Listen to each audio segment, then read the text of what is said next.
எங்களை அதிகமாய் நேசிக்கிற அன்பின் தகப்பனே ஏசப்பா, இங்க வந்திருக்கிற ஒவ்வொரு பிள்ளைகளையும் உம் கரத்திலே வைக்கிறோம் தகப்பனே. அவர்கள் தேவைகள் ஆமாண்டவர் எல்லாவற்றையும் நீங்க அறிந்திருக்கிறீங்க தகப்பனே ஏசப்பா. ஆம் தகப்பனே, யோபில சொல்லப்பட்டது போல ஆண்டவரே, ஆராய்ந்து முடியாத பெரிய காரியங்களையும் எண்ணி முடியாத அதிசயங்களையும் செய்கிற தேவன் நீங்க ஆண்டவரே. ஆம் தகப்பனே, உம்மாலே செய்யப்படக்கூடாத அதிசயமான காரியம் உண்டோ தகப்பனே ஏசப்பா. அப்படியாக எங்கள் வாழ்க்கையிலும் ஆண்டவரே, நீங்கள் ஆண்டவரே ஒரு அற்புதத்தை ஆண்டவரே செய்ய நீங்கள் வல்லவராய் இருக்கிறீங்க தகப்பனே. எங்களுடைய தேவைகள் ஆண்டவரே, எங்களுடைய ஆண்டவரை படிப்பு நிமித்தம் ஆண்டவரை பொருளாதாரம் ஆண்டவரை எல்லாவற்றையும் நீங்க அறிந்திருக்கீங்க தகப்பனே. ஏற்ற காலத்திலே அதின் செயல்களை ஆண்டவரே நேர்த்தியாய் செய்கிற தேவன் நீங்க ஆண்டவரே ஏசப்பா. அப்படியாக இன்றும் ஆண்டவரே உம்மை நோக்கி வந்திருக்கிற உம்முடைய பிள்ளைகள் ஆண்டவரே வந்து வெறும் கையாய் போகாதபடி உம்முடைய ஆசீர்வாதங்கள் நிறைவாக பெற்றுக்கொள்ளி போகத்தக்கது கிருபையை நீங்க எங்களுக்கு கொடுக்கணும்படியாய் செபிக்கிற ஆண்டவரே ஏசப்பா. இப்பொழுதும் தகப்பனே உம்முடைய வார்த்தைக்கு நேராக கடந்து செல்கிறோம் ஆண்டவரே ஏசப்பா. நானெல்லாம் ஆண்டவரே ஆவியானவர் தாமே வெளிப்பட வேண்டும்படியாய் செபிக்கிற ஆண்டவரே இயேசுவே. மீதியான நேரத்தெல்லாம் ஆண்டவராக இயேசு கிறிஸ்துவின் நாமத்தினாலே ஒப்பு கொடுக்கிறேன். ஆமீன். சரி, ஆண்டவருடைய வார்த்தையை கேட்க ஆர்வமா இருக்கீங்களா? சரி, போன மாசம் எல்லாம் என்ன வார்த்தை குறித்து அதிகமா கேட்டோம்? கிருபை இல்லையா? கிட்டத்தட்ட ஒரு 2 மாசம் கிட்ட கேட்டோம்னு நினைக்கிறேன் இல்லையா? இப்ப கிருபைனா என்ன, யாராவது சொல்ல முடியுமா? 2 மாசமா கேட்டா இல்லையா கிருபை பத்தின வேத வசனங்கள். கிருபைனா என்ன, அது எப்படி என்னது வேத வசனங்கள் மூலமாக நமக்கு கிடைக்குது அப்படின்னு அதிகமா கேட்டோமா இல்லையா? கிருபை பற்றிய சத்தியங்கள் நாம் என்ன பண்ணோம், அதிகமாய் தெரிந்து கொண்டோம். யாராவது ஒருத்தர் ஒரு லைன், கிருபைனா இது எனக்கு தெரிஞ்சது, இது நான் புரிஞ்சு கொண்டது இதுன்னு யாராவது?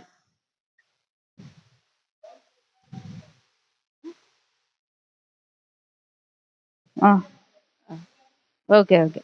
அதாவது தகுதி இல்லாத என்னை தகுதிப்படுத்தியது அவருடைய கிருபை. ஆமே, தகுதி இல்லை, இந்த இடத்துல நிற்கிறதுக்கு எனக்கு தகுதி இல்லை, ஆனாலும் அவருடைய கிருபையால் என்ன பண்றேன், நிற்கிறேன். அதான் தகுதி இல்லாத என்னை என்ன பண்ணது, தகுதிப்படுத்தியது அவருடைய கிருபை. வேற என்ன சொல்லலாம்?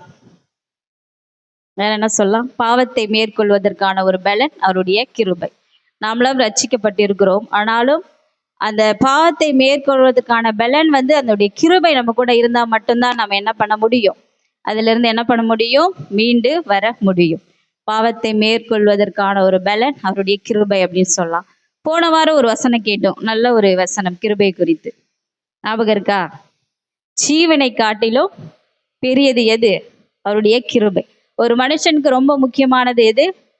ஜீவன். ஜீவன் இல்லைன்னா என்ன இல்லை, உயிர் இல்லை, அந்த உடம்பு ஒண்ணுமே இல்லை. ஆனா அதை காட்டிலும் பெரியது எது? கிருபை. ஆண்டவருடைய கிருபை நமக்கு, ஆண்டவர் நமக்கு கிருபை அளிக்கலை அப்படின்னா அந்த ஜீவன் என்னது, இருக்கவே இருக்காது. அதாவது நாம் நிற்பதும் நிர்மூலமாகாதிருப்பதும் அவருடைய சுத்த கிருபை. அது ஒரு பாடல் அழகா சொல்றது இல்லையா? ஜான் ஜபராஜ் பாடல். என்ன பாடல்? ஜீவனை காட்டிலும் பெரியதே, பரமனின் ஈவினில் சிறந்ததே, இலவசமானதே தேவ கிருபையே. எல்லாமே அந்த சென்டென்ஸ்லேயே வந்துடும், அந்த 4 வரியிலே. ஜீவனை காட்டிலும் பெரியது, பரமனின் ஈவினில் சிறந்த. ஆண்டவர் நமக்கு கொடுத்த ஈவிலே மிக சிறந்த ஈவி எது? அவருடைய கிருபை. அது எப்படி நம்ம எப்படி பெற்றுக்கொண்டோம்? இலவசமாய். அது காசு கொடுத்து வாங்கினோமா? இல்லை. அவர் நம்மை பாவிகளா இருக்கையிலே நம் கிருபையாய் நம்ம என்ன பண்ணார், மீட்டு கொண்டார். சரியா? அப்ப அது நமக்கு எப்படி கிடைத்தது? கிருபையாய் கிடைத்தது. அது இல்லாம நாம என்ன பண்ண முடியாது, இது இருக்க முடியாது. அதுதான் தெய்வ கிருபை. புரிஞ்சுதா? கிருபைனா என்ன? கிருபை இல்லாம நமக்கு முடிவே கிடையாது. ஆண்டவர் வருகை மட்டும் கிருபை எப்பொழுதும் எப்படிதான் இருக்கும், நம்ம கூடவே இருந்து கொண்டேதான் இருக்கும். கிருபை பிளஸ் விசுவாசம் ரெண்டுமே எப்படிதான், முடிவே கிடையாது. அனுதினமும் இருக்க இருக்க கிருபைனாலும் விசுவாசத்தினாலும் நாம் என்ன பண்ணணும், பெருகி கொண்டேதான் இருக்கணும். எப்படி போனோம்? பெருக்கம். கிருபையும் விசுவாசமும் நம்ம உள்ளத்துல என்ன பண்ணணும், அதிகமாய் பெருகணும். கிருபைப்படுத்தின வசனங்கள் அதிகமாக இருக்கிறது இதுல.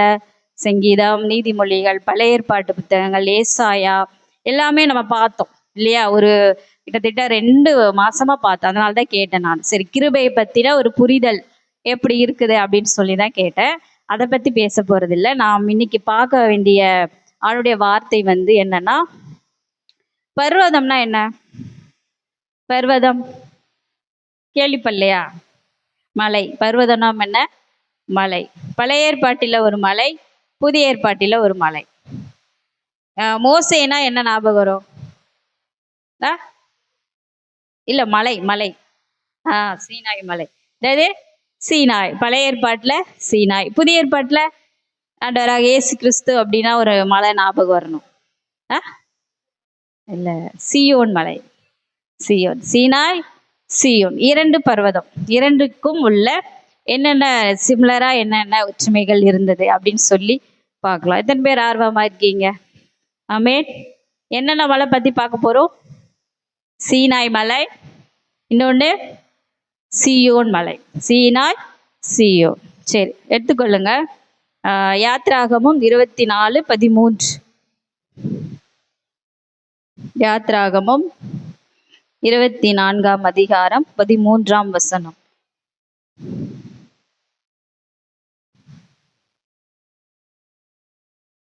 இருபத்தி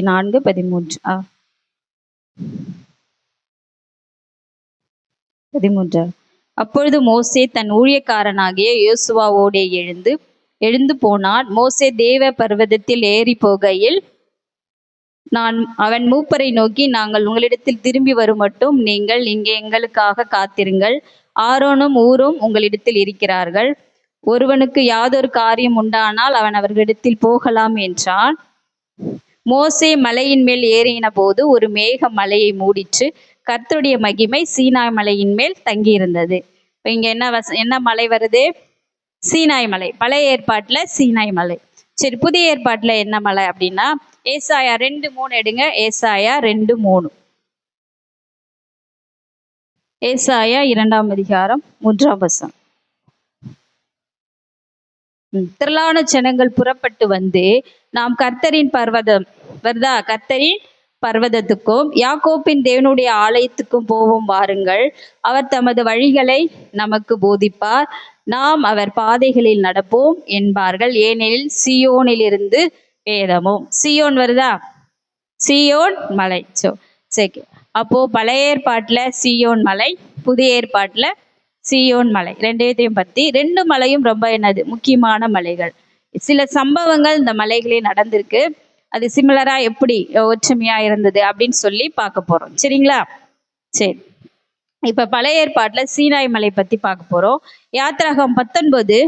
யாத்ராகமம் 19:16 வசனம் வைங்க. யாத்ராகமம் 19:16.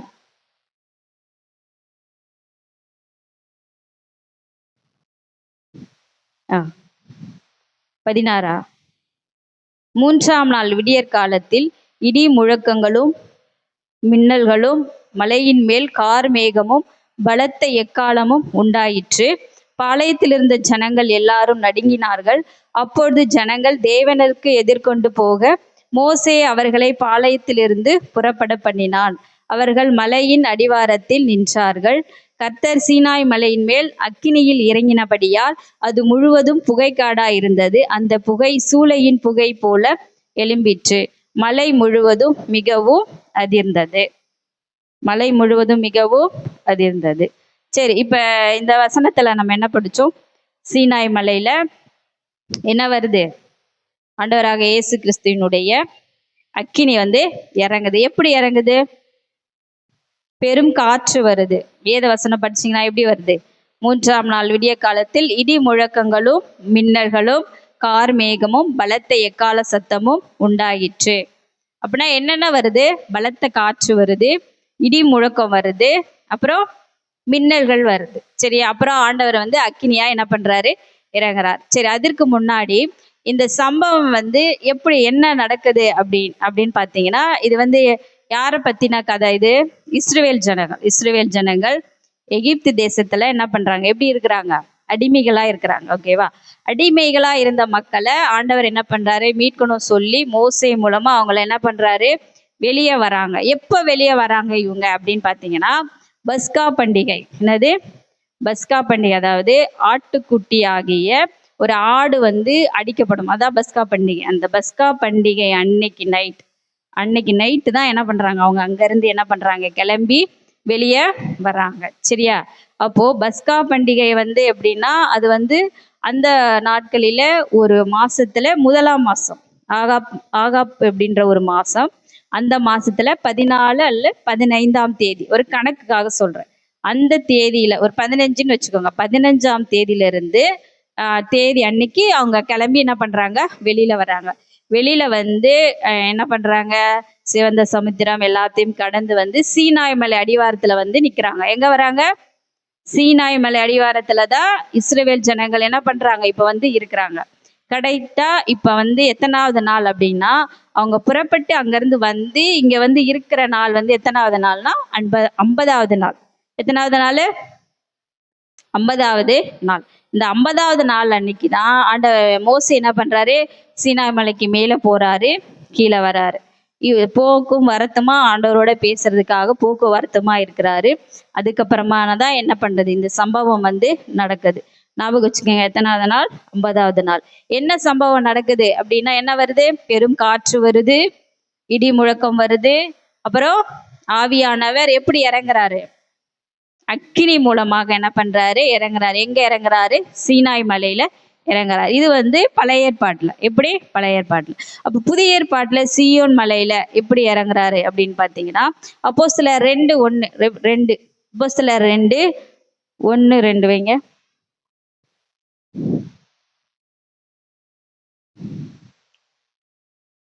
அப்போஸ்தலர் 2ஆம் அதிகாரம் 1. பெந்தேகோஸ்தே எனும் நாள் வந்தபோது அவர்கள் எல்லாரும் ஒருமனப்பட்டு ஓரிடத்தில் வந்திருந்தார்கள். அப்பொழுது பலத்த காற்று அடிக்க இடி முழக்கம் போல வானத்திலிருந்து சடுதியாய் ஒரு முழக்கம் உண்டாகி அவர்கள் உட்கார்ந்திருந்த வீடு முழுவதையும் நிரப்பிற்று. அல்லாமலும் அக்கினிமயமான நாவுகள் போல பிரிந்திருக்கும் நாவுகள் அவர்களுக்கு காணப்பட்டு அவர்கள் ஒவ்வொருவர் மேலும் அது வந்து அமர்ந்தது. அப்ப இங்கேயும் எப்படி நடக்குது? அதே சேம் தான் இல்லையா? புரிஞ்சுதா இல்லையா வசனம்? பெந்தேகோஸ்தே எனும் நாள் வந்த போது அவர்கள் எல்லாரும் ஒருமனப்பட்டு ஓரிடத்தில் வந்திருந்தார்கள். அப்பொழுது பலத்த காற்று அடிக்கிற முழக்கம் போல, அதே மாதிரி வருதா? பலத்த காற்று அங்க அடிக்கிற மாதிரி இங்கேயும் பலத்த காற்று, இடி முழக்கம், வானத்திலிருந்து சதியாய் ஒரு முழக்கம் உண்டாகி அவர்கள் உட்கார்ந்த வீடு முழுவதையும் நிரப்பிற்று. அல்லாமலும் அக்கினிமயமான நாவுகள் போல. புரியுதா? அதே ஆவியானவர் இங்கேயும் எப்படி இறங்குறாரு? அக்கினியாக தான் இறங்குறாரு. எப்படி இறங்குறாரு? அக்னியாக தான் இறங்குறாரு. சோ சீனாய் மலையிலே நடந்தது போலவே இங்கேயும் என்ன பண்ணது, நடக்குது. ஆனா இது வந்து எப்படி நடக்குதுன்னா கிட்டத்தட்ட 1200 வருஷத்துக்கு அப்புறமா நடக்குது. சரியா? அப்போ எகிப்தியர்கிட்ட அடிமையா இருந்த மக்கள் கிட்ட நடக்கிறப்ப அதே சேம், அதே மாதம், அதே தேதி, எல்லாமே எத்தனை வருஷங்கள் கழித்து நடக்குது? 1200 வருஷங்கள் கழித்து நடக்குது. எப்படி அப்படின்னா, இப்ப ஆண்டவராக இயேசு கிறிஸ்து சிலுவையிலே மரித்து 3ஆம் நாள் என்ன பண்ணாரு? உயிரோடே எழுந்தார். புரியுதா இல்லையா எல்லாருக்கும்? புரியுதா இல்லையா? அப்படியே ஏதோ ஒரு சொல்லிட்டு இருக்க மாதிரி எல்லாரும் சம்மந்தமே இல்லாத மாதிரி இருக்கீங்க. அதாவது நம்ம ரட்சிக்கப்பட்டு எத்தனை வருஷம் ஆச்சு எல்லாரும்? ஒரு கிட்டத்தட்ட ஒரு 10 வருஷம் இருக்குமா? இல்ல ஒரு இது கணக்கு சொல்றேன். அப்ப கேட்ட கதையே, கேட்ட சத்தியத்தையே கேட்டு புதிதான ஆண்டவருடைய வார்த்தைகளை நாம் என்ன பண்ணோம், தெரிஞ்சுக்கொள்ள ஆவலாக என்ன பண்ணணும், இன்ட்ரெஸ்டாக எதிர்பார்த்து சர்ச்சுக்கு வரணும். ஆண்டவருடைய சமூகத்துக்கு வரும்பொழுது எப்படி வரணும்? உங்களுடைய வார்த்தைகள் நான் என்ன பண்ணோம், புதிதாக கற்றுக்கொள்ளணும் அப்படின்ற ஒரு, ஏதோ வந்தோம் கொஞ்ச நேரம் உட்கார்ந்தோம், சரியே இருந்தோம், முடிஞ்சு போயிடுச்சு அப்படின்ற அந்த சிந்தனை நமக்குள்ள என்ன பண்ணக்கூடாது, இருக்க கூடாது. இன்னும் ஆண்டவரே உங்களுடைய வார்த்தைகளை நான் என்ன பண்ணணும், அதிகமா தெரிஞ்சு கொள்ளணும். சரியா? பைபிளை வந்து படிக்க படிக்க என்ன பண்ணோம், புது புது வசனங்கள் வந்து ஒவ்வொரு நாளும் ஒவ்வொரு பாஸ்டுக்கும் ஒவ்வொரு அனுபவத்தை கொடுக்கும். அந்த மாதிரி நான் வசனங்கள் என்ன பண்ணோம், அதிகமாக வசனங்களோட பேசணும். பேசும் பொழுதுதான் நம்ம சொல்கிற புதிதாக ஒரு சாப்டர் எடுத்து ஒரு வேத வசனத்தை சொல்லும் பொழுது அது நமக்கு என்ன பண்றோம், புரியும். அதுக்கு முக்கியமா நமக்கு என்ன இருக்கணும், இன்ட்ரெஸ்ட் இருக்கணும். அவருடைய வார்த்தை கேட்கறதுக்கு ஒரு ஆவலாக என்ன பண்ண ஒரு எண்ணம் இருக்கணும். சரிங்களா? சரி, புரியும். கொஞ்சம் என்ன பண்ணுங்க, கவனத்தை சிதற விடாம கேளுங்க, கண்டிப்பா புரியும். எத்தனை பேருக்கு புரியுது? புரியுங்க? இல்லையா சொல்லுங்க. அம்மே, எத்தனை பேர் புரியுது? பேசுற வார்த்தைகள் புரியுதுல்ல? எதை பத்தி பேசுற? சீயோன் மலை, சீனாய் மலை, அப்புறம் என்னது எகிப்து. அது வந்து நம்ம எப்பத்துல இருந்தே அந்த இஸ்ரேல் ஜனங்களை பத்தி கேட்டுட்டு இருக்கோம். சீனாய் மலையில என்ன நடந்தது அப்படின்றது. இப்போ சீயோன் மலை அப்படின்ற ஒரு மலை என்னது புதிய ஏற்பாட்டுல இருக்கு. அங்க என்ன நடந்தது, ஆண்டவராக இயேசு கிறிஸ்து ஆவியானவர் எப்படி அந்த மலையிலே இறங்கி வந்தார் அப்படின்ற பத்தி வித்தியாசத்தான் இப்ப நான் உங்களுக்கு சொல்லிட்டு இருக்கேன். புரியுதுங்களா? கொஞ்சம் கவனம் சிதறாமல் கேட்டீங்கன்னா கண்டிப்பா புரியும். என்ன பண்ணும், கண்டிப்பா புரியும். புரியாத விஷயங்கள்னு ஒண்ணுமே கிடையாது. ஓகேவா? கண்டிப்பா என்ன பண்ணும், எல்லாருக்குமே புரியும். சரி கவனிங்க. அப்ப நான் சொன்னேன் 1200 வருஷத்துக்கு அப்புறமா அதே மாசத்துல அதே மாதிரி சேம் விஷயம் இங்க என்ன பண்ணது நடக்குது. எப்படி அப்படின்னா, ஆண்டவராக இயேசு கிறிஸ்து சிலுவையிலே மரித்து அடக்கம் பண்ணப்பட்டு 3ஆம் நாள் உயிரோடு என்ன பண்ணாரு, எழுந்தார். அவர் எழுந்ததுனாலதான் நாம என்ன ஆனோம், விடுதலை ஆனோம். ஆமாவா இல்லையா? அவரு மரித்துட்டாரு அப்படின்னா நமக்கு விடுதலையே கிடையாது. எப்படி விடுதலையே கிடையாது. எகிப்திலே இஸ்ரேல் ஜனங்கள் அந்த இதுல இருந்து அடிமைகளா இருந்த அவங்க விடுதலையாக்கப்பட்டு வெளியே வந்தாங்க இல்லையா? அப்ப நாமும் ஆண்டவராக இயேசு கிறிஸ்து மரணித்து பின்பு உயிரோடு எழுந்த பின்புதான் நாமளும் என்ன ஆனோம், பாவத்திலிருந்து விடுதலையாக்கப்பட்டோம். புரியுதா? பாவத்திலிருந்து விடுதலையாக்கப்பட்டோம். அப்படி நம்முடைய விடுதலையும் ஆண்டவராக இயேசு கிறிஸ்து மரணித்து பின்பு உயிர்த்தெழுதினாலதான் நமக்கு கிடைச்சது. அந்த நாள் ஆண்டவர் உயிர்த்தெழுந்த நாள்ல இருந்து இந்த பெந்தேகோஸ்தே இந்த நாள் வரைக்கும் எத்தனை நாட்கள் ஆகுதுன்னா 50 நாள். எத்தனை நாள்? 50 நாள். இந்த காரியம் நடக்குது இல்லையா, இது வந்து 50வது நாள். அதான் பெந்தேகோஸ்தே அப்படின்னா 50 அப்படின்னு அர்த்தம். பெந்தேகோஸ்தேனா என்னது, 50 அப்படின்னு சொல்லி அர்த்தம். சரி, இப்ப ரெண்டு மலைக்கும் என்னது சிமிலரா ஒத்து போகுதா? அங்கேயும் என்ன ஆகுது, பெரும் காற்று வருது, இடி முழக்கம் வருது. ஆவியானவர் எப்படி இறங்கி வராரு, அக்கினியா இறங்கி வராரு. சியோன் மலையிலையும் அதே சம்பவம் சேமாய் நடக்குது. ஆவியானவர் இடி முழக்கத்தோடு இறங்கி வராரு. அதுவும் 50வது நாள்ல தான் நடக்குது. இதுவும் எத்தனாவது நாள், பெந்தேகோஸ்தே அப்படின்னு சொல்லப்படுகிற ஆண்டவராக இயேசு கிறிஸ்து உயிர் திறந்த நாளில் இருந்து இந்த நாள் வரைக்கும் கவுண்ட் பண்ணீங்கன்னா இது எத்தனாவது நாள், 50 நாள். சரியா? 50வது நாள் நடக்குது. சரி, அடுத்து ரெண்டாவது ஒரு விஷயம், சீனாய் மலையில இறங்கி வந்த கர்த்தர் என்ன கொண்டு வந்து கொடுக்கிறாரு மோசே கிட்ட? என்னது? கற்பனைகள். என்னது? கற்பனைகள், அதாவது நியாய பிரமாணங்கள் என்ன பண்றாரு, கொண்டு வந்து கொடுக்கிறாரு. சரி, எடுத்துக்கொள்ளுங்கள். யாத்ராகமும் 31:18. யாத்ராகமும் 31:18.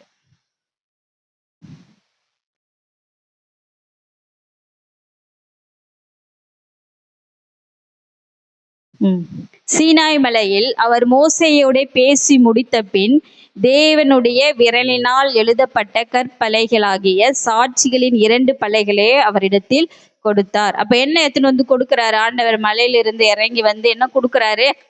2 கற்பலகைகள். அதனுடைய அதாவது என்னது, நியாய பிரமாணத்தை என்ன பண்றாரு, எத்தனை வந்து கொடுக்கிறாரு. அது எப்படி எழுதப்படுதுன்னா தேவனுடைய விரலினால். தேவனுடைய விரலினால் அப்படின்னா என்ன அப்படின்னு சொல்லி பார்க்கலாம். எடுத்துக்கொள்ளுங்கள். லூக்கா 11:20. லூக்கா 11:20. லூக்கா 11ஆம் அதிகாரம் 20ஆம் வசனம்.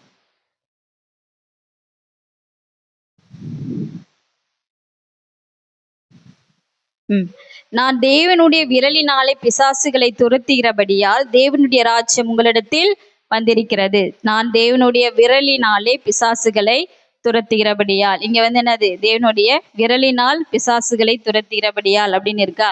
அதே மத்தேயு 12:28 வைங்க. மத்தேயு 12:28 வைங்க.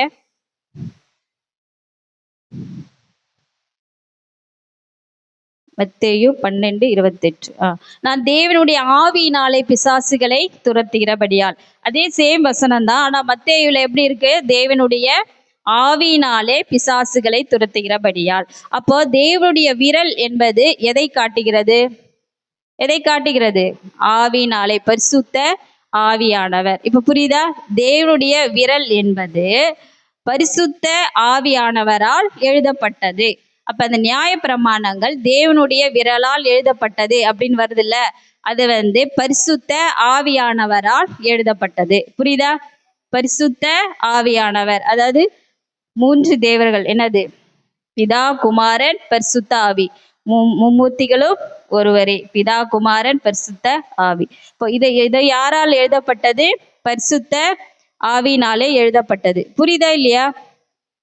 ஆண்டவர் மலையில இறங்குறாரு, அக்னிமயமா இறங்கி அடுத்து என்ன காரியம் நடக்குதுன்னா, நியாயப்பிரமாணம் எடுத்துட்டு வந்து மோசே கிட்ட கொடுக்குறாரு. அது யார் அதை எழுதுறாங்க அப்படின்னா, யார் எழுதுறா? ஆவியானவர், பரிசுத்த ஆவியானவர் தான் அதை என்ன பண்றாரு? எழுதுறாரு. ஏன் பரிசுத்த ஆவியானவர் எழுதுறாரு அப்படின்னு பாத்தீங்கன்னா, இப்ப நம்ம இருதயத்துல இருக்கிறது யாருக்கு தெரியும்? நம்முடைய ஆவிக்கு தான் தெரியும். ஆமாவா இல்லையா? நம்ம வேற யாருக்காவது தெரியுமா? நம்ம இருதயத்துக்குள்ள என்ன சிந்திக்கிறோம், என்ன யோசிக்கிறோன்றது நம்மளுடைய ஆவிக்கு மட்டும்தான் தெரியும். ஆமாவா இல்லையா? அப்ப குமாரன், பிதாவாகிய குமாரனுக்கு என்ன சித்தம், எது பிடிக்கும், எது பிடிக்காது அப்படின்றது யாருக்கு தான் தெரியும்? ஆவியானவருக்கு தான் தெரியும். ஆமே. அதாவது பிதாவாகிய தேவன் இருக்கிறார்ல, அவருக்கு என்ன பிடிக்கும், என்ன பிடிக்காது அப்படின்றது ஆவியானவருக்கு மட்டும்தான் என்ன பண்ணும்? தெரியும். அதனாலதான் இந்த நியாயப்பிரமாணத்தை எழுதுகிற இதை வந்து ஆவியானவர்கிட்டயே கொடுத்தாச்சு. ஏன்னா நியாயப்பிரமாணம் என்பது என்ன அப்படின்னா, இதை செய்யணும், இதை செய்யக்கூடாது, எதையெல்லாம் செய்யணும், எதையெல்லாம் செய்யக்கூடாது அப்படின்றதா என்னது? நியாயப்பிரமாணம். நியாயப்பிரமாணம் என்னன்னு தெரியும்ல? 10 கட்டளைகள். அதுல என்னென்ன எழுதியிருக்கோம்? ஆண்டவருக்கு இதெல்லாம் பிடிக்கும், இதெல்லாம் பிடிக்காது, இதெல்லாம் நீ செய்யணும் அப்படின்னு சொல்லி கட்டளை ஆண்டவர் என்ன பண்றாரு? கொடுத்துருக்காரு. இப்ப அதெல்லாம் கொடுத்ததெல்லாம் எப்படி?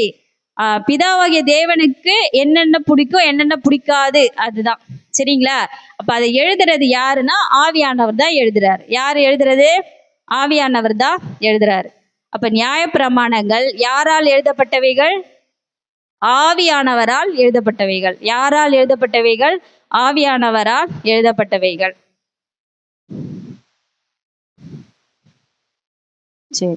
அப்ப பழைய ஏற்பாட்டுல நியாயப்பிரமாணங்கள், அதாவது கட்டளைகள் ஆவியானவரால் கொடுக்கப்படுகிறது பழைய ஏற்பாட்டுல. ஆனா புதிய ஏற்பாட்டுல நியாயப்பிரமாணங்கள், கட்டளைகள் கொடுக்கப்படவில்லை, ஆனால் ஆவியானவரே கொடுக்கப்பட்டார். புரியுதா? பழைய ஏற்பாட்டுல நியாயப்பிரமாணம் கொடுக்கப்பட்டுச்சு, ஆனா அதை வந்து யாராலையும் என்ன பண்ண முடியல? நிறைவேற்ற முடியல. யாராவது அதை ஃபாலோ பண்ணி நிறைவேற்றினாங்களா? இல்ல, முடியல. ஆண்டவர் என்ன பண்ணனாரு? இதை யாராலுமே நிறைவேற்ற முடியல. அதனால எழுதின ஆவியானவர், நானே உங்களுக்காக வரேன். புரியுதா இல்லையா? யாருமே நிறைவேற்ற முடியல. அதனால புதிய ஏற்பல்ல ஆண்டவரே நமக்காக அவரே இறங்கி என்ன பண்றாரு? ஆவியானவரே நமக்காக இறங்கி வராரு. ஆவியானவரே நமக்காக என்ன பண்றாரு? கொடுக்குறாரு. ஏன்னா அவருடைய சித்தம் இல்லாம, அவருடைய பலன் இல்லாம, பலத்தினாலும் அல்ல, பராக்கிரமத்தினாலும் அல்ல, ஆவியினாலே ஆகும். இப்ப புரியுதா? பலத்தினாலும் அல்ல, பராக்கிரத்தினாலும் அல்ல, ஆவியினாலே ஆகும். அதனால அந்த ஆவியானவர் நம்ம கூட இருக்கும் பொழுது நாம வந்து என்ன பண்ண முடியும்? நியாயப்பிரமாணங்கள் இருக்கிறதெல்லாம் நம்மளா அவருடைய துணை இருந்தா மட்டும்தான் என்ன பண்ண முடியும்? செய்ய முடியும், நிறைவேற்ற முடியும். அதனால பழைய ஏற்பாட்டிலே நியாயப்பிரமாணங்கள், கட்டளைகள் கொடுக்கப்பட்டது. புதிய ஏற்பாட்டுல ஆவியானவரே நமக்காக இறங்கி வந்தார். புரிஞ்சுதா இல்லையா? அதுக்கும் இதுக்கும் உள்ள ஒற்றுமைகள் புரியுது. அங்க வந்து நியாயப்பிரமாணங்கள் கொடுக்கப்பட்டது, இங்க வந்து நியாயப்பிரமாணங்கள் அதை எழுதின ஆவியானவரே நமக்காக என்ன பண்றாரு? இறங்கி வந்து நம்ம கூட என்ன பண்றாரு? ஆளுகை செய்கிறார். புரிஞ்சுதா? சரி, அடுத்த ஒரு விஷயம். அடுத்து வந்து தேவனுடைய பிரசன்னம், தேவனுடைய மகிமை. பழைய ஏற்பாட்டுல தேவனுடைய பிரசன்னம் என்ன பண்ணுது? இறங்கி வருது. இறங்கி வந்து முதல்ல மோசே என்ன பண்றாரு? அந்த மலையின் அடிவாரத்துல ஒரு ஆசாரிப்பு கூடாரம் கட்டுவார். தெரியும்ல? ஆசாரிப்பு கூடாரம் தற்காலிகமா ஒரு ஆலயமாக என்ன பண்ணுவாரு? ஆசாரிப்பு கூடாரம் அங்க வந்து கட்டுவாங்க. அதன் தேவனுடைய மகிமை பிரசன்னம், அதாவது ஆண்டவராகிய பிதா வந்து என்ன பண்றாரு? அசைவாடி அந்த தேவனுடைய மகிமை வந்து எங்க தங்குது? ஆண்டவருடைய மோசே கட்டின ஆசாரிப்பு கூடாரத்துல தங்குது. ஃபர்ஸ்ட் எங்க தங்குது? ஆசாரிப்பு கூடாரம். நெக்ஸ்ட் என்ன ஆகுதுன்னா, சாலமன் ஒரு ஆலயம் கட்டுவார். தெரியுமா?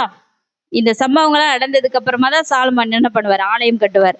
அடுத்து எங்க போகும் அந்த தேவனுடைய மகிமை அப்படின்னா, சாலமோன் கைகளினால் கட்டப்பட்ட ஆலயத்திற்கு அந்த மகிமை என்ன பண்ணும் போகும். எடுத்துக்கொள்ளுங்கள் 2 நாளாகமும் 5ஆம் அதிகாரம், 2 நாளாகமும் 5ஆம் அதிகாரம் 7, 8 வைங்க.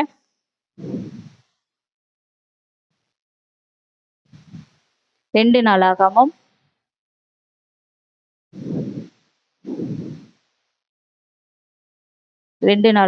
5ஆம் அதிகாரம் 7, 8. அப்படியே ஆசாரியர் கர்த்தருடைய உடன்படிக்கை பெட்டியை ஆலயத்தின் சந்ததியாகிய மகா பரிசுத்தமான ஸ்தலத்திலே கேருபீன்களுடைய செட்டைகளுடைய கீழாக கொண்டு வந்து வைத்தார்கள்.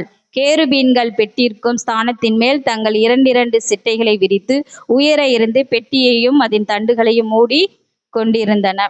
இப்போ 13, 14 வைங்க. 13, 14.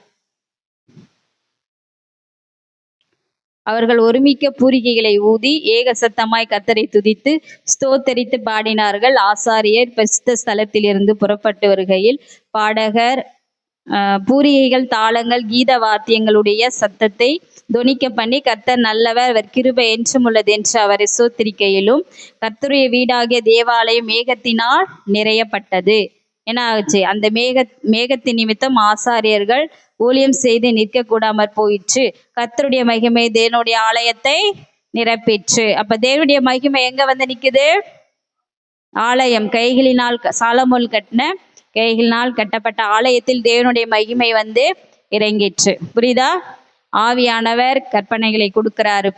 பழைய ஏற்பாட்டுல கொடுத்ததுக்கு அப்புறமா அந்த தேவனுடைய மகிமை எங்க வந்து இறங்குது? முதல்ல வந்து ஆசாரிப்பு கூடத்துல இறங்குது. 2வது வந்து எங்க இறங்குதுன்னா சாலமோன் கட்டின கைகளினால் கட்டப்பட்ட ஆலயங்களில் வந்து தேவனுடைய மகிமை வந்து இறங்குது.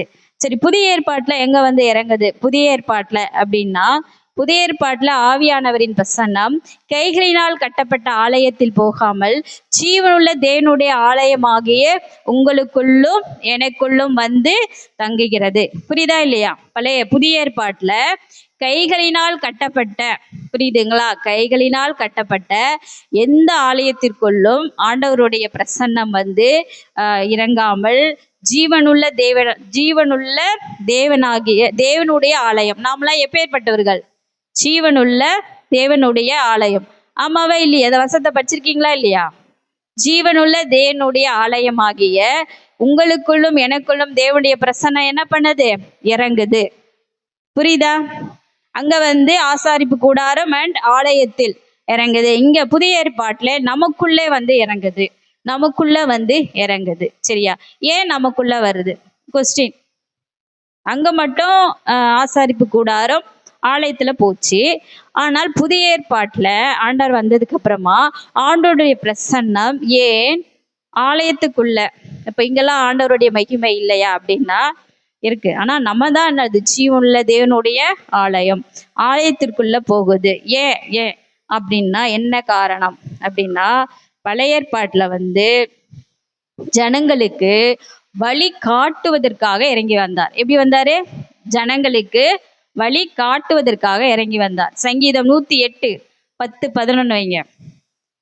கொஞ்சம் ஆவிக்குரிய உணர்வோடு கொஞ்சம் கேட்கணும். அப்பதான் கொஞ்சம் டக்குன்னு புரியும். இல்லைன்னா யோசித்துக்கிட்டே இருக்க வேண்டியதுதான். ஆவிக்குரிய உணர்வோடு கூட கொஞ்சம் என்ன பண்ணுங்க, தெரியாத விஷயங்களை தெரிஞ்சு கொள்ளுங்கள். சங்கீதம் 108, 10, 11. அரணான பட்டணத்திற்குள் என்னை நடத்தி கொண்டு போகிறவன் யார்? ஏதோ மட்டும் எனக்கு வழிகாட்டுகிறவன் யார்? அப்போ பழைய ஏற்பாட்டுல ஆண்டவர் எப்படி வந்தாரு? இஸ்ரவேல் மக்களை வழி நடத்துவதற்காக வந்தார். எப்படி வந்தாரு? வழி நடத்துவதற்காக வந்தார். ஆனா புதிய ஏற்பாட்டுல எப்படி வந்தார்னா யோவான் 16, 13 வைங்க. யோவான் 16, 13. யோவான் 16ஆம் அதிகாரம் 13ஆம் வசனம்.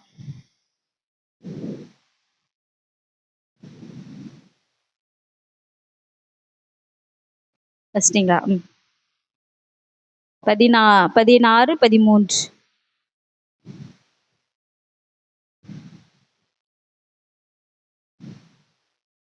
சத்திய ஆவியாகிய அவர் வரும்போது சகல சத்தியத்திற்குள்ளும் உங்களை நடத்துவார். சத்தியத்திற்குள்ளும் உங்களை நடத்துவார். வழி காட்டுறது, நடத்துறது ரெண்டுத்துக்கும் டிஃப்ரெண்ட். புரியுதா? வழி காட்டுறது, நடத்துறது. புரியலையா? இப்ப வழி காட்டுறது அப்படின்னா இப்போ ஒருத்தவங்க வந்து நம்மக்கிட்ட ஒரு அட்ரஸ் கேட்குறாங்க அப்படின்னா, இப்போ நம்ம இங்கே இருந்த இடத்துல இப்படி போய் அப்படி திரும்புங்க, அப்படி போங்க, அப்படியே ஒரு இது மட்டும் சொல்கிறோம். அதாவது வழி மட்டும் சொல்கிறோம். அதுதான் என்னது? வழி காட்டுறது. வழி நடத்துதுன்னா, இருங்க நான் கூடவே வந்து உங்களை எப்படிலாம் கொண்டு போகணும் அப்படின்னா பண்றேன், கொண்டு போறேன். அதான் என்னது? வழி நடத்துறது. அப்போ பழைய ஏற்பாட்டுல ஆண்டவர் மக்களை வழி காட்டுவதற்காக இறங்கி வந்தார். புரியுதா? வழி காட்டுவதற்காக. ஆனால் புதிய ஏற்பாட்டுல ஆண்டவர் எப்படி வந்தார்? கூடவே நம்மளை கரம் பிடித்து கொண்டு போய் நம்ம என்னென்ன செய்யணும், எப்படி செய்யக்கூடாது அப்படின்றத என்ன பண்றாரு? கரம் பிடித்து வழி நடத்துகிற தேவன் அவர். இப்போ புரியுதா? வழி காட்டுறதுக்கும் வழி நடத்துறதுக்கும் உள்ள வித்தியாசம் புரிஞ்சுதா இல்லையா? மேல் எடுத்துக்கொள்ளுங்கள். எசேக்கியேல் 36, எசேக்கியேல் 36ஆம் அதிகாரம் 26, 27.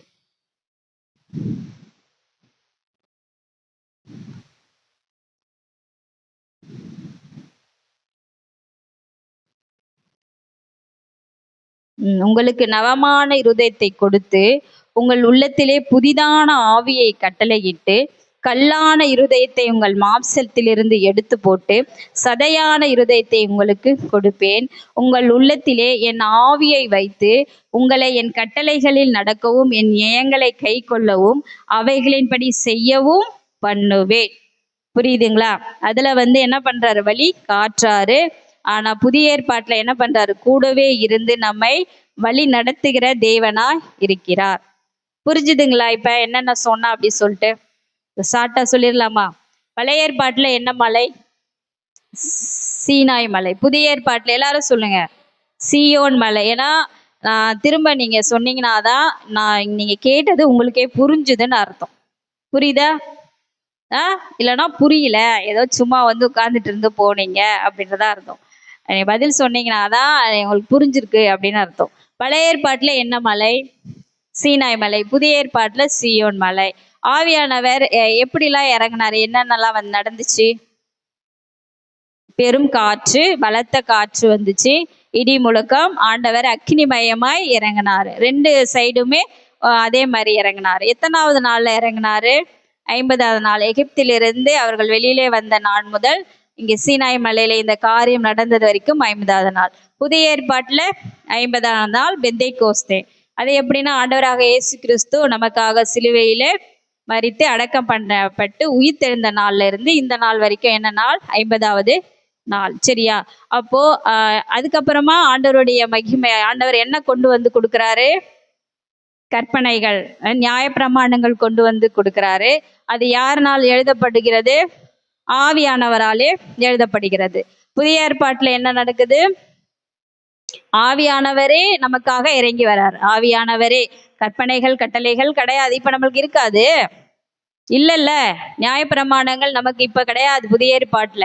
பழைய ஏற்பாட்டுலதான் உண்டு. இப்ப ஆண்டவரே நமக்காக என்ன பண்ணிட்டாரு? இறங்கி வந்தாச்சு. சரி, அப்போ அதுக்கப்புறமா என்ன ஆகுது? ஆவியானவர் வந்ததுக்கு அப்புறமா அவர் நம்ம எப்படி வழி நடத்துகிறாரு? தேவனுடைய மகிமை. தேவனுடைய மகிமை எதற்கொள்ள பிரசன்னமாகுது?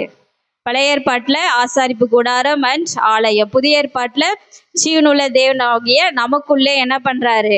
பிரசன்னமாய் இருக்கிறது. எப்படி அப்படின்னா, பழைய ஏற்பாட்டுல அவர் மக்களை என்ன பண்றாரு? வழி வழி காட்டுவதற்காக வராரு. புதிய ஏற்பாட்டுல எப்படி வராரு? நமக்காக கூடவே இருந்து வழி நடத்துகிறவராக இருக்கிறார். புரிஞ்சுதா? இது வரைக்கும் புரிஞ்சுதா? லாஸ்ட் ஒன்று இருக்கு. ஓகேவா? லாஸ்ட் ஒரே ஒரு வசனம் இருக்கு, அதை சொல்லி முடிச்சிடுறேன். யாத்ரா, அதாவது சீனாயமல்ல சிலர் பேசினாங்க. யார் பேசினாங்க அப்படின்னு சொல்லிட்டு பார்க்கலாம். யாத்ராகமம் 19:19 வைங்க. யாத்ராகமம் 19:19.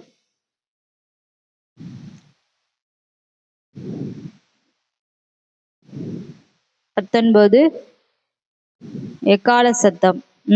வர வர மிகவும் பலமாய் துணித்தது. மோசே பேசினான், தேவன் அவனுக்கு வாக்கினால் மறுமொழி கொடுத்தார். இங்க யார் பேசுறது? மோசே. மோசே என்ன பண்றாரு? மோசே பேசினான், தேவன் அவனுக்கு வாக்கினால் மறுமொழி கொடுத்தார். இங்க யார் பேசுறது? ஒருத்தர் தான் பேசுறார். மோசே மட்டும்தான் பேசுறாரு. புதிய ஏற்பாட்டுல எடுத்துக்கொள்ளுங்கள். அப்போஸ்தலர் 2:4 எடுங்க. அப்போஸ்தலர் 2:4. அவர்கள் எல்லாரும் பரிசுத்த ஆவியினாலே நிரப்பப்பட்டு ஆவியானவர் தங்களுக்கு தந்தருளின வரத்தின்படியே வெவ்வேறு பாஷைகளிலே பேச தொடங்கினார்கள். இங்க எத்தனை பேர் பேசுறாங்க அப்படின்னா 120 பேர். எப்படி 120 பேர்னா, இதற்கு முன்னாடி உள்ள அதிகாரத்தை நீங்க படிச்சு பார்த்தீங்கன்னா சீஷர்கள், இங்க இருக்கிறவங்க எல்லாம் யாருன்னா சீஷர்கள் தான் இருந்தாங்க. எத்தனை பேர் இருந்தாங்க அப்படின்னா 120 பேர் இருந்தாங்க. எத்தனை பேரு? 120 பேர். அங்க யார் மட்டும் பேசினா? மோசே மட்டும் பேசினாரு. இங்க வந்து 120 சீஷர்கள் பேசினாங்க. எப்படி பேசினாங்க? அந்நிய பாஷையிலே பேசினார்கள். அப்ப அங்க மோசே வந்து எப்படி பேசியிருப்பாரு அப்பனா? அப்ப அங்க வந்து என்ன இல்லை? அந்நிய பாஷை இல்லை. அப்ப அவர் எந்த பாஷையில பேசியிருப்பாரு? அவருடைய சொந்த பாஷையில பேசியிருப்பாரு. ஆமாவா இல்லையா? அப்ப என்ன அந்த காலத்துல என்ன பாஷை அவர் பேசுறது? எபிரேய மொழி. எபிரேய மொழியில அவர் பேசியிருப்பாரு. தேவனை என்ன பண்ணியிருப்பாரு? திரும்ப மறுமொழி கொடுத்தார். எப்படி கொடுத்தார்? வாக்கினால். வாக்குனா என்னது? வார்த்தை. வாக்குனா என்னது? வார்த்தையினால என்ன பண்ணாரு? தேவன் பேசுறார். மோசே பேசுறார். மோசையோட தேவனும் எப்படி பேசுறாங்க? எபிரேய மொழியில, அதாவது அவருடைய சொந்த மொழியில என்ன பண்றாங்க? பேசுறாங்க. ஆனால் புதிய ஏற்பாட்டிலே சீனாய் மலை, அதாவது சியோன் மலையில 120 சீஷர்களும் எப்படி பேசுறாங்க? அந்நிய பாஷையிலே பேசினார்கள். எப்படி பேசினாங்க? அந்நிய பாஷையிலே பேசினார்கள். அதாவது சீனாய் மலை அனுபவம் என்பது ஒரு மொழி. என்ன மொழி அப்படின்னா மொழி பாஷையிலே ஜெபிக்கிற அனுபவம். என்ன? நம்மளுடைய மொழி பாஷையிலே ஜெபிக்கிற அனுபவம். ஆனா சியோன் மலை அனுபவம் என்பது அந்நிய பாஷையிலே ஜெபிக்கிற அனுபவம். புரிஞ்சுதா? Zion and Zion. புரியுதா? சீனாய்க்கு வந்து தன்னுடைய சொந்த மொழியிலே ஜெபிக்கிற அனுபவம். புரியுதா? மோசே வந்து சொந்த மொழியிலே பேசினார். ஆனால் சியோன்ல எப்படி பேசுறாங்க? அந்நிய மொழியிலே ஜெபிக்கிற அனுபவம். இப்ப அந்நிய பாஷை யார் யாருக்கெல்லாம் அந்நிய பாஷை பேச தெரியும்? தெரியாது. நமக்கெல்லாம் தெரியாது. தெரியுமா? அந்நிய பாஷை ரொம்ப ரொம்ப என்னது? முக்கியம். அதை குறித்து தான் இப்ப இந்த சப்ஜெக்டோட மெயின் கருத்தை என்னதான்? அந்நிய பாஷை. இவ்வளோ நேரம் நான் சொன்னதெல்லாம் ஒன்றும் இல்லை. இப்போ சொல்ற விஷயம்தான் ரொம்பவே என்னது? முக்கியம். அந்நிய பாஷை என்பது என்னது? தேவனோடு என்ன பண்ற? பேசுகிற ஒரு மொழி.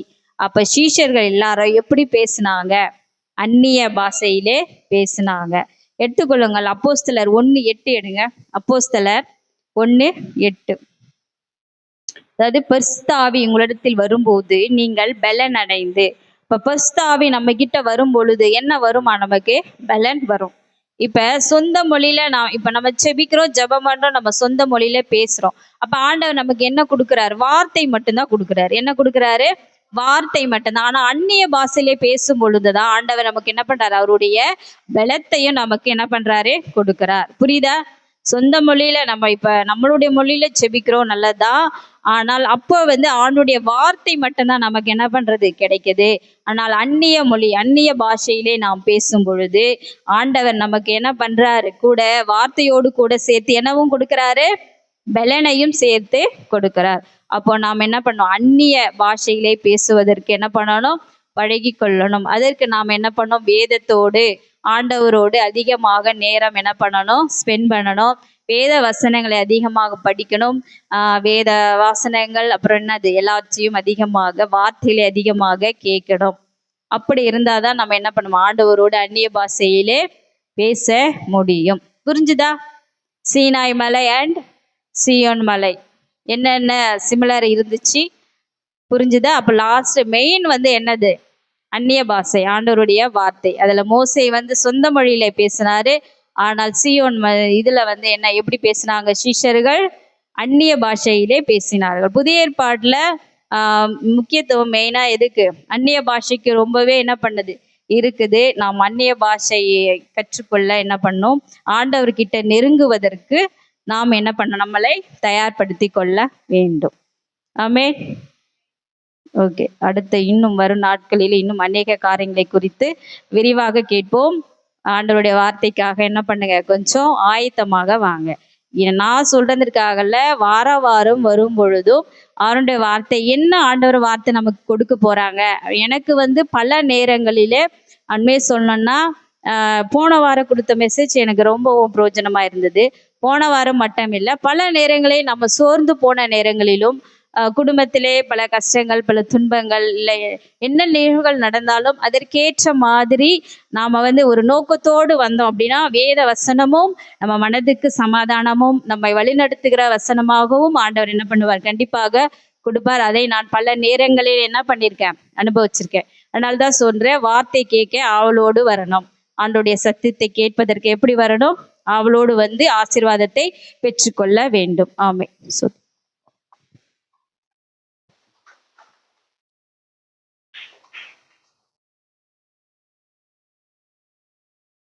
சோத்ரம். தேவனுடைய வார்த்தைகளை நாம் மட்டமாய் கேட்டோம். தேவன் நல்லவர். சீனாய் மலையை குறித்தும் சீயோன் மலையை குறித்தும் நாம் பார்த்தோம் இல்லையா.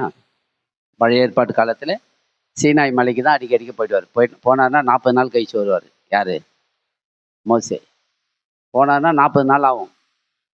இப்படியாகவே 40 நாள் கழிச்சு வரும்போது தான் என்ன ஆயிடுச்சு, பெரிய விபரீதமாக நடந்து போச்சு. அவர் போனவர் மோசே போனவர் திரும்பி வரல, அதனால நம்மளை வழி நடத்த ஆள் இல்லை அப்படின்னு சொல்லி இஸ்ரவேல் ஜனங்க என்ன பண்ணாங்க, ஆரோன் வந்து என்ன பண்ணிட்டாருன்னா, ஒரு பெரிய கண்ணுக்குட்டியை உருவாக்கி எல்லாருக்கிட்டையும் தங்கத்தையும் எல்லாருக்கும் கையிலையும் தங்கத்தை வாங்கி, எல்லாரும் உங்கள் தங்கத்தை கைட்டுங்க, பொன்னியும் வெள்ளியும் கைட்டுங்க சொல்லி கைட்டி, மோசே போனவர் திரும்பி வரல, அவர் என்னானதில்லை, இருக்கிறாரா செத்தாரா தெரியல. எங்கே போனார்? சீனாய் மலைக்கு போனார். சீனாய் மலையிலே போயிட்டு கற்பலகைகளை எழுதி வாங்கி கொண்டு வரதுக்கோசம் போனார். போனவர் திரும்பி வரலன்னு உடனே இவங்க எல்லாரும் ஒரு முடிவு எடுத்துட்டாங்க, இனி நம்மளை வழி நடத்துவதுக்கு வேற யாரும் இல்லை, மோசே போனவர் வரல, திரும்பி வரல சொல்லிட்டு எல்லாரும் சேர்ந்து மோசே தான், இவர் தான், ஆர்வம் தான் என்ன பண்ணாரு, அடுத்த லீடர் ஆர்வம் தான். ஆர்வம் என்ன பண்ணாரு, எல்லாருக்கிட்டே தங்கத்தை வாங்கி நெருப்புல போட்டவுடனே ஒரு பெரிய கண்ணுக்குட்டி வந்துச்சு. கண்ணுக்குட்டி வந்தவுடனே அந்த கண்ணுக்குட்டி தான் நம்மளை வழி நடத்தக்கூடிய தெய்வம் என்று சொல்லி அதை வணங்க ஆரம்பிச்சிட்டாங்க. அதற்கு முன்பாக எல்லாரும் என்ன பண்ணாங்க, எல்லாரும் நிர்வாணமா, எல்லார் உடம்புல ஆணும் பெண்ணும் எல்லாரும் நிர்வாணமாய் அந்த கண்ணுக்குட்டிக்கு முன்பாக நிர்வாணமாய் ஆடி எல்லாரும் என்ன பண்ணாங்க, தேவனுக்கு விரோதமான பாவத்தை செய்ய. அப்பதான் ஆண்டவர் என்ன பண்ணாரு, தங்கத்தை கைட்ட சொன்னதே அப்பதான். இன்னைக்கு நிறைய சபையில தங்கம் போடாதது காரணம் அங்க கைட்ட சொன்னாரு, இனி யாருமே தங்கம் போடக்கூடாது கைட்டுன்னு சொன்னார்.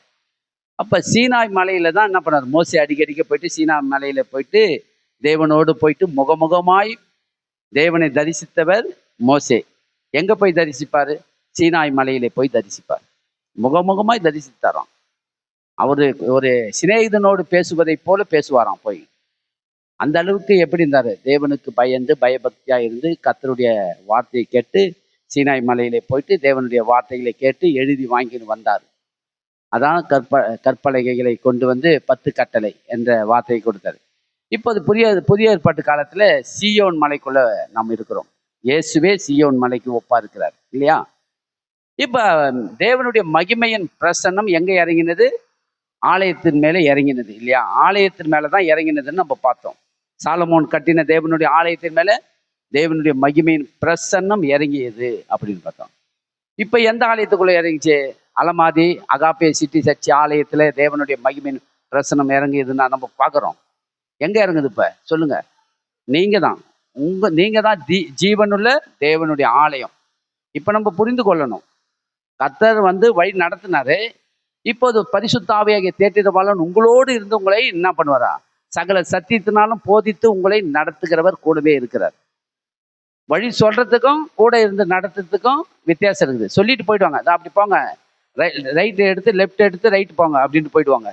ஆனா கூட இருந்து நடத்துது அவரே இருந்து நமக்குள்ள இருந்து இப்படி போ அப்படி போன்னு சொல்லி இதை செய்ய அதை பண்ணுன்னு சொல்லி கூட இருந்து இன்னைக்கு உங்களுக்குள்ள வந்துட்டாரு. யாருக்குள்ள வந்துட்டாரு, இன்னைக்கு உங்களுக்குள்ள வந்துட்டாரு. அதுதான் இன்னைக்கு இதோடைய மையமே. இன்னைக்கு சகோதரி சொன்ன வார்த்தை, சீனாய் மலைக்கும் சீயோன் மலைக்கும் பழைய ஏற்பாட்டு மகிமைக்கும் புதிய ஏற்பாட்டுகளுடைய மகிமைக்கும் எங்க இருக்குதோ போய் புதிய ஏற்பாட்டு பிள்ளைகளாகிய தேவன் உங்களுக்குள்ள வந்துட்டார். நீங்க தான் ஜீவன் உள்ள தேவனுடைய ஆலயம். என்ன ஆலயம், நீங்க இப்ப இந்த ஆலயத்தை பார்த்தீங்கன்னா இங்கே தான் இருக்கும். இந்த ஆலயத்தை வந்து இங்கேருந்து அங்கே நவுத்த முடியாது, அங்கேருந்து அங்கே நவுத்த முடியாது. இல்லைங்க, இந்த ஆலயம் இங்கே தேவையில்லை, இங்கேருந்து ரெட்டின்ஸில் தூக்கி போய் வைக்கலாம், வைக்க முடியாது.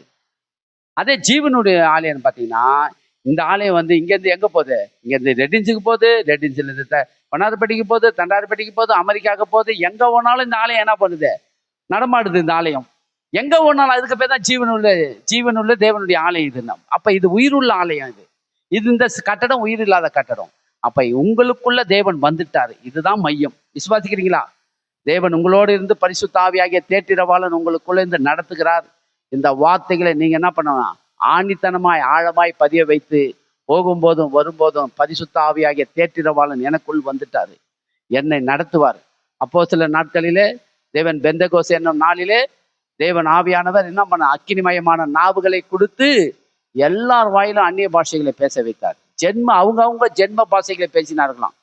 எந்தெந்த காலகட்டத்தில் என்னென்ன பாஷை இருந்தது அத்தனை பாஷைகளும் ஜென்ம பாஷைகளை பேசினார்கள் என்று எல்லாரும் அங்க இருக்கிற எல்லாரும் கல்தேர்கள்லாம் பார்த்து ஆச்சரியப்பட்டாங்களே. என்னடா இது இப்படிப்பட்ட பாஷையெல்லாம் பேசுறாங்களே, இவங்க ஒருவரும் படிப்பறிவு இல்லாதவங்க, இவங்க அந்த அளவுக்கு ஒன்றும் அறிவுள்ளவங்க இல்லையா, பேதைகளாச்சு, இவங்களுக்கு எப்படி இப்படிப்பட்ட ஜென்ம பாஷையெல்லாம் வந்ததுன்னு ஆச்சரியப்பட்டாங்க. கர்த்தர் அந்த இடத்துல அற்புதத்தை செய்தார். அப்ப தேவன் நல்லவர், உங்களோடு இருக்கிறார். கர்த்தர் பரிசுத்த ஆவியாகிய தேற்றிரவாளன் உங்களுக்குள் இருக்கிறார். நம்ம புதிய உடன்படிக்கை பிள்ளை என்பதை மறக்கக்கூடாது. நியாயப்பிரமாணத்தின் கீழே நம்ம இல்லை, கிருபையின் கீழே இருக்கிறோம். நம்ம எது கீழே இருக்கிறோம்? கிருபை கீழே தான் வாழ்கிறோம். நியாயப்பிரமாணத்துக்கு கீழே நியாயப்பிரமாணம் என்ன ஆயிடுச்சு? நீக்கப்பட்டாச்சு. கிருபையின் அடிப்படையில் நம்ம வாழ்கிறோம்.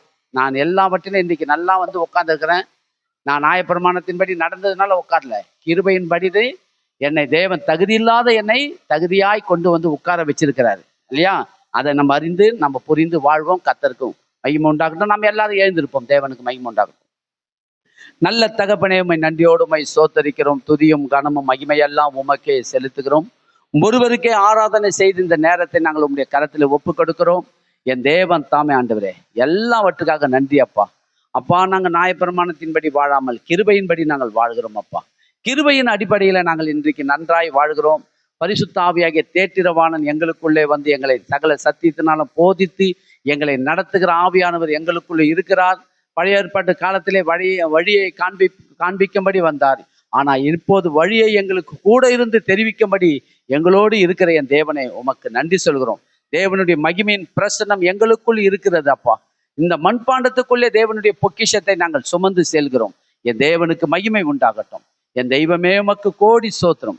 என் தேவனுக்கு ஆண்டவரே உடைய கரத்தில் ஒப்பு கொடுக்கிறோம். செய்து கொடுத்த அன்பு சகோதரி உடைய சமூகத்தில் ஒப்பு கொடுக்கிறோம். சகோதரி ஆசீர்வதிங்க. சகோதரி கொடுத்த கணவன் பிள்ளைகள் எல்லாரையும் ஆசீர்வதிங்க. சகோதரியுடைய ஆண்டவரை குடும்பத்தாரை அனைவரையும் ஆசீர்வதித்து வழி நடத்துங்க. இன்னும் மகளை எடுத்து வல்லமையாய் பயன்படுத்துங்க. இந்த கரத்தில் ஒப்பு கொடுக்கிறோம். இந்த நேரத்தில் சபைக்கு கூடி வந்த ஒவ்வொருவரையும் ஆசீர்வதித்து வழி நடத்துங்க. இயேசுவின் நாமத்தில் வேண்டிக் கொள்கிறோம் எங்கள் ஜீவனுள்ள நல்ல பிதாவே, ஆமென். என் ஆத்துமாவே கர்த்தரை சொத்து, என் முழுவதுமே பரிசுத்த நாமத்தை சொத்து. என் ஆத்துமாவே கர்த்தரை சொத்து. கர்த்தர் செய்த சகல உபகாரங்களை மறவாதே. கர்த்தராகிய இயேசு கிறிஸ்துவின் கிருபையும் பிதாவாகிய தேவனுடைய அன்பும் பரிசுத்த ஆவியானுடைய ஐக்கியமும் சமாதானம் சந்தோஷம் நம் சபையார் அனைவரோடு கூட இருப்பாராக. ஒருவரை ஒருவர் கை கொடுத்து நாம் தேவன் பரிசுத்த ஆவியாகிய தேற்றிரவாளன் நமக்குள் இருக்கிறார் என்று சொல்லுங்க.